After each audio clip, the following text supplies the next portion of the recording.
To something special as well. Yes, 2022 marks the 50th anniversary of the 1972 Dolphins. The perfect season, if you recall, completely undefeated. Now, speaking of that perfect season, that was the only other time when the Fins were the only AFC team to start 3-0. The biggest difference between the teams, though, 3 points allowed. All right. That was 50 years ago. Dolphins, but look at that old logo. I love the classic logo 50 years ago. Stop it. I'm sorry. Oh, Dolphins, Bengals. Pick it, Willie. I'm still riding the Dolphins, 34-24. And I still think with Josh Boyer, the defensive coordinator, and this defense is doing is putting pressure, which they are still struggling with. Haven't got the protection stuff together, and we already know that they can score points. This offense is going to put up points. Yeah, the Bengals still struggling. They spent $500 million on their offensive line, and they still can't block nobody. I'm still going with Joe Burrow and them, man. Look, he got beat up last year, too, and they went to the Super Bowl. So they getting beat up. They still on par for the usual Cincinnati Bengals teams. Got Cincinnati Bengals winning 27-21. Now, Rob, I get that you might be petty about last week. I'm petty. Come on. I'm being real petty. All right. Bears, Giants. Bears, Giants, Willie. I took the Giants, and in my ear, score? Yeah, just tell him. Give it to him. 20-12. 2012. Thank you, Jeff. You're a little late. You're a little late, Jeff, but I took the 2012. What I do like about Daniel Jones is what I saw last week from the pocket. He seemed to develop a little bit and understand what Brian Daboll is trying to do with him, moving up in the pocket and using his legs. Yeah. This is going to pay off against the Bears. Yeah, I was real critical of Daniel Jones. I thought he was sorry. I didn't think he was a good player. Then we did Saquon Barkley interview yesterday, and he convinced me a little bit. He said, man, this is our guy. This is the guy we're rolling with. And I like Brian Daboll's offense. I got the Giants winning 20-17. It will be close. Our producer doesn't like that. I don't like nothing what they doing out there in Chicago. Nothing. Our Bears producer don't like that. Cardinals, Panthers. 23-13. I'm going with Arizona Cardinals. I think this is the week we finally see them put everything together. We saw glimpses and little pieces here and there. Kyler Murray and this offense has to get going. They have to get it going on the same page. And I think they understand that. The practices are better, and this game will be a lot better. Yeah, I don't like both. I don't like neither one of these teams. I don't like neither one of them. You got to pick one. I got you. That's what we get paid to do. Game. I got the Panthers winning 23-21. The Arizona Cardinals traveling across the country. You took him over him? I did. You know why?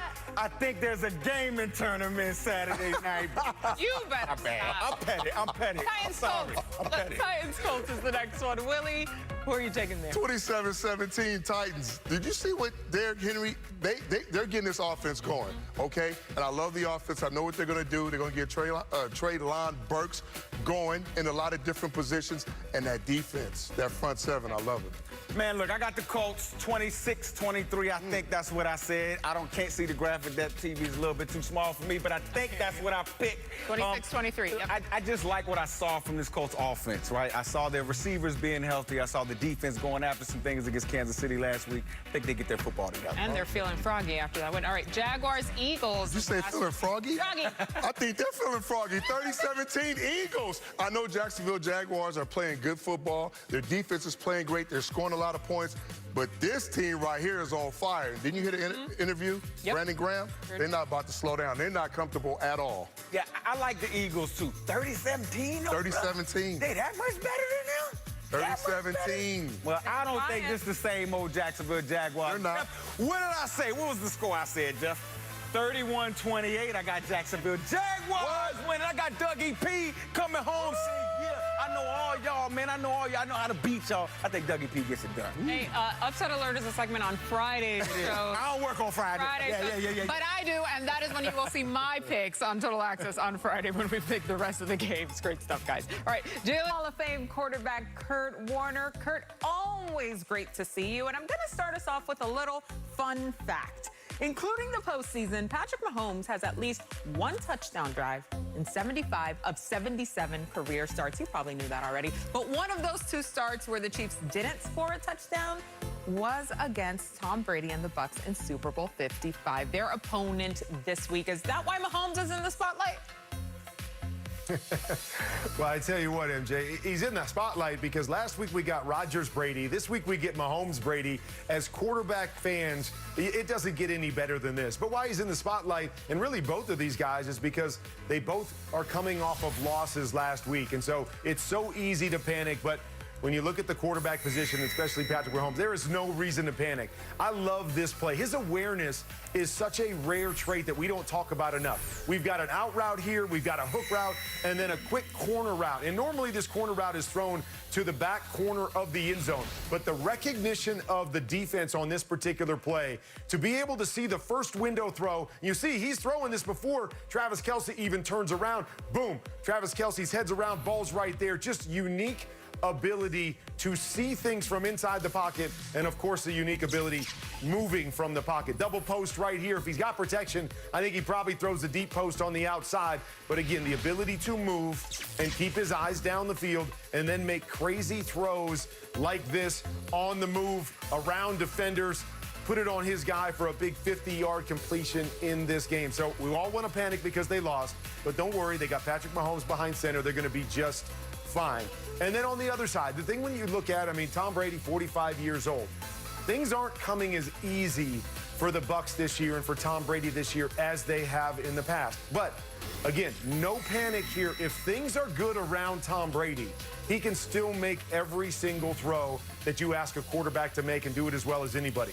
Right-hand side, we've got a go route, we've got a corner, and we've got a flat. We're going to come down and read that flat area of the field. We get everything cleared out, and you see this. Give him a pocket, give him a guy that's open, boom, ball's on the money, big play down the field. Tom Brady still has this in his repertoire. Right here, we're going to look. We've got a deep over route coming. We're going to isolate the backside and make sure that we get man-to-man press coverage on the backside. Again, give Tom Brady protection here. You got a guy coming open. He's going to find the open guy, give him the ability to step into it, and you're going to see it right here. Another dime for a big play as he reads the backside. So I know these guys are in the spotlight, and there's a little bit of panic because they're both coming off of losses last week, but everybody just needs to settle down. These quarterbacks are going to be just fine. Put the situation around them that they need, and they're going to have success week in and week out. Yeah, Kurt, I think we've done enough panicking through 3 weeks to last us the rest of the season, even with the extra week that we have now. All right, Kurt, thank you as always. You can watch Kurt along with the rest of Team No Sleep, Colleen Wolfe and Willie McGinest on game day kickoff at 7 a.m. Eastern, leading up to Vikings and Saints. We'll see you soon, Kurt. Oh! Oh! Back to the flat.